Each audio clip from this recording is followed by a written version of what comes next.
Esse livro te afastará do pecado ou o pecado te afastará deste livro. Esse é um velho ditado sobre o uso da Bíblia, mas que ainda é muito verdadeiro. Na verdade, ou você está na palavra e a palavra o está conformando à imagem de Jesus Cristo, ou você está no mundo e o mundo está pressionando a seus moldes. A grande tragédia entre os cristãos hoje é que muitos de nós estão debaixo da palavra de Deus, mas não nela por nós mesmos. Deixe-me explicar isso um pouquinho melhor. Muitos cristãos se esforçam por frequentar os cultos, as aulas da IBD, conferências teológicas e missionárias, mas não estão dispostos a pegarem a Bíblia e examiná-la por si mesmos. Tem até muitos que leem vários livros teológicos, mas não leem a Bíblia. A Bíblia continua sendo o livro mais vendido no mundo, mas também um dos mais negligenciados. Vocês já viram uma Bíblia estacionada no vidro traseiro de um carro? A Bíblia tem dono e é lida em algumas ocasiões e é até levada à igreja, mas não é estudada. Por quê? Porque as pessoas não procuram as Escrituras por si mesmas para entendê-las e vê-las fazer diferença em suas vidas. Deixe-me dar alguns motivos. Não sei como estudar. Sou apenas um leigo. Preciso de algo que funcione. Mas não tenho tempo. Tenho minhas dúvidas sobre a Bíblia. Não consigo fazê-la interessante. E você, se encaixa em alguma dessas situações? Bom, nós temos visto várias razões pelas quais as pessoas não estudam a Bíblia. Alguma delas se aplica a você? Você questiona a relevância da Bíblia nos assuntos da vida real? Está fora do processo de estudar por falta de técnica e habilidades básicas? Você está convencido de que este livro é somente para profissionais, não para leigos, e de que é necessário treinamento especial para entendê-lo? O estudo bíblico é prioridade baixa ou não é prioridade, com tantas exigências suplicando o teu tempo? Você questiona a confiabilidade da Bíblia, não sabe se realmente pode determinar o seu significado?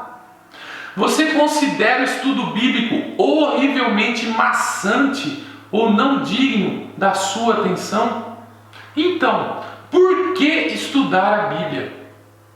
Quais os benefícios do estudo bíblico? O que há nele de importante para mim? Se eu investir meu tempo nisso, que vantagem terei? Que diferença isso fará em minha vida? Vamos dar uma olhada em 3 passagens que mostram de forma convincente por que devemos estudar a Bíblia. E isso não é uma opção, é essencial. O estudo bíblico é essencial para o crescimento. A primeira passagem encontra-se em 1 Pedro 2,2. Desejai ardentemente, como crianças recém-nascidas, o genuíno leite espiritual, para que por ele vos seja dado crescimento para a salvação. Vamos pensar em 3 palavras para revelar a verdade contida nessa passagem. Primeira palavra, atitude. Pedro está descrevendo a atitude de uma criança recém-nascida. Assim como o bebê avança na mamadeira ou no peito de sua mãe, você avança no livro. O bebê tem que tomar leite para o sustento da sua vida física. Você tem que ler as Escrituras para o sustento da sua vida espiritual. Segunda palavra, ardentemente. Nós devemos ansiar pelo leite espiritual da palavra de Deus. Mas para ser honesto, este é um hábito a ser cultivado. Você já ouviu o seguinte comentário? Sabe, na verdade não estou tirando muito proveito da Bíblia, mas este comentário diz mais a respeito à pessoa do que ao livro. O Salmo 19:10 diz que as Escrituras são mais doces que o mel, mas você nunca diria isso tomando por base alguns crentes. E existem 3 tipos de estudantes da Bíblia. Há o tipo óleo de rícino, para quem a palavra é amarga, mas boa para aquilo que os aflige. Há o tipo trigo esfacelado, para quem as Escrituras são nutritivas, mas secas. É como comer um balde de feno. Porém, há o terceiro tipo, que podemos chamar de morango com chantilly. Nunca estão satisfeitos. Como adquiriram o gosto? Festejando na palavra, cultivaram aquilo que Pedro descreve aqui, um insaciável apetite pela verdade espiritual. Qual dos 3 tipos você é? Terceira palavra, objetivo.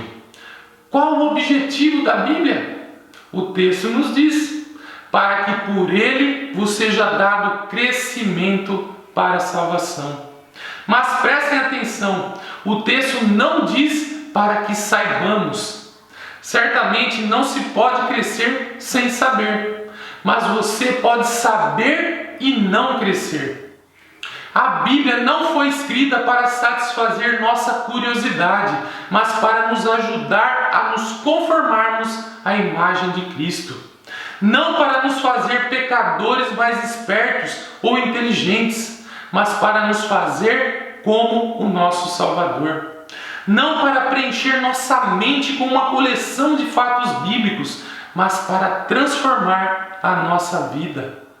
Quando os filhos são pequenos, muitos de nós fazemos um gráfico no batente da porta para marcar o crescimento deles. Conforme eles crescem, eles nos imploram para medir e marcar o quanto eles cresceram. Não importa se o aumento foi pequenininho, eles pulam de alegria ao verem o progresso. Certa vez um dos meus filhos me perguntou: por que gente grande para de crescer? Resposta: na verdade, não paramos de crescer. Simplesmente crescemos em outra direção. E a pergunta que fica é: estamos ficando mais velhos ou estamos crescendo? Há quantos anos você é cristão? 1 mês? 7 ou 8 anos? 39 anos? Isso não importa. O que realmente importa é quanto você tem crescido. Suba no gráfico de crescimento de Deus e meça seu progresso. Isso é o que a passagem está nos ensinando. Assim, a primeira razão para estudar a Bíblia é que este é um meio para o crescimento espiritual. Não há crescimento fora da palavra. Ela é o instrumento primário de Deus para o desenvolver como indivíduo. O estudo bíblico é essencial à maturidade espiritual. A segunda passagem que vamos olhar é Hebreus 5, 11 a 14. A esse respeito, temos muitas coisas que dizer e difíceis de explicar, porquanto vos tendes tornado tardios em ouvir. Pois com efeito, quando devíeis ser mestres, atendendo ao tempo decorrido, tendes novamente necessidade de alguém que vos ensine de novo quais são os princípios elementares dos oráculos de Deus. Assim, vos tornastes como necessitados de leite e não de alimento sólido. Ora, todo aquele que se alimenta de leite é inexperiente na palavra da justiça, porque é criança. Mas o alimento sólido é para os adultos, para aqueles que, pela prática, têm as suas faculdades exercitadas para discernir não somente o bem, mas também o mal. Essa é uma passagem muito instrutiva em termos de estudo das Escrituras. O escritor diz que tem muito a dizer, mas é difícil de explicar. Por quê? Seria dificuldade na revelação? Não, o problema está na recepção. Não houve aprendizado. Vos tendes tornado tardios em ouvir, ou seja, vagarosos ou lentos em aprender. A palavra-chave nessa passagem é tempo. Grife-a em sua Bíblia. O escritor está dizendo aos seus ouvintes: quando em virtude do passar do tempo você deveria estar indo para a faculdade, você tem que voltar ao jardim da infância e aprender o abecedário, tudo novamente. Quando deveria estar comunicando, ensinando a verdade aos outros, você precisa ter alguém que comunique a verdade a você. Ele está falando que você ainda precisa de leite e não de alimento sólido. O alimento sólido é para os maduros. Quem são os maduros? Aqueles que foram para um seminário? Aquele que pode derrotar qualquer um num debate teológico? Quem sabe mais versículos? Não. A passagem diz que você é maduro, se treinou a si mesmo, através do uso constante das Escrituras, para distinguir o bem e o mal. A marca da maturidade espiritual não é o quanto você entende, mas sim o quanto você usa. Na esfera espiritual, o oposto de ignorância não é sabedoria, mas obediência. Essa é a segunda razão pela qual o estudo da Bíblia é essencial. A Bíblia é o meio divino de desenvolver a maturidade espiritual. Não há outra maneira. O estudo bíblico é essencial à eficácia espiritual. Vamos ver uma terceira passagem em 2 Timóteo 3, 16 e 17. Toda a Escritura é inspirada por Deus e útil para o ensino, para a repreensão, para a correção, para a educação na justiça, a fim de que o homem de Deus seja perfeito e perfeitamente habilitado para toda boa obra. Toda Escritura. Isso inclui 2 Crônicas, Levítico, Números, Deuteronômio. Você consegue fazer devocional nesses livros? Quando Jesus foi tentado no deserto, como está descrito lá em Mateus 4, de 1 a 11, ele derrotou o diabo 3 vezes dizendo: está escrito. Todas as 3 são citações do livro de Deuteronômio. Se a nossa vida espiritual dependesse do nosso conhecimento de Deuteronômio, como seria? Paulo diz que toda a Escritura é útil. Mas útil para quê? Ele menciona 4 coisas. Primeira, doutrina ou ensino. Isto é, ela irá estruturar o seu pensamento. Isso é crucial porque se você não estiver pensando corretamente, não estará vivendo corretamente. Aquilo que você acredita determina o seu comportamento. Ele também diz que a Bíblia é útil para a repreensão. Isto é, ela dirá onde você está fora dos limites. É como um juiz que grita: falta ou pênalti. A Bíblia nos mostra o que é pecado. Mostra o que Deus quer para a sua vida. Ele provê os seus padrões. Terceiro, é útil para a correção. Uma quarta vantagem da Bíblia é que ela é útil no treinamento para uma vida de justiça. Deus a usa para mostrar como se deve viver. Tendo te corrigido nos aspectos negativos, Ele dá a você orientação positiva a se seguir na vida. Então, qual o propósito global da Bíblia? Nos equipar para toda boa obra. Você alguma vez já disse: gostaria que minha vida fosse mais eficaz para Jesus Cristo? Se você já disse isso, o que tem feito para se equipar? O estudo bíblico é o meio primário pelo qual podemos nos tornar servos eficazes de Jesus Cristo. Pensem em suas profissões ou negócios. Se vocês não soubessem sobre sua profissão mais do que sabem sobre cristianismo, o que aconteceria depois de um tempo?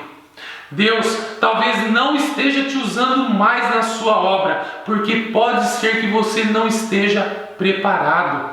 Talvez você tenha frequentado a igreja por 5, 10 ou até 20 anos, mas nunca abriu a Bíblia para se preparar com eficiência como seu instrumento.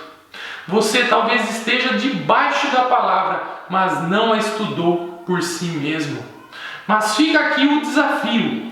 Deus quer se comunicar com você hoje e também no restante de sua vida. Ele escreveu sua mensagem em um livro e pede que você venha e estude este livro por 3 razões que o impelem. É essencial ao crescimento, é essencial à maturidade e é essencial para equipá-lo e treiná-lo a fim de que você possa ser um instrumento disponível, limpo e preciso nas mãos dele, para assim cumprir os seus propósitos. Então, a pergunta que fica para todos nós agora é: como podemos deixar de estudar a Bíblia diante de tudo isso que vimos? Amém.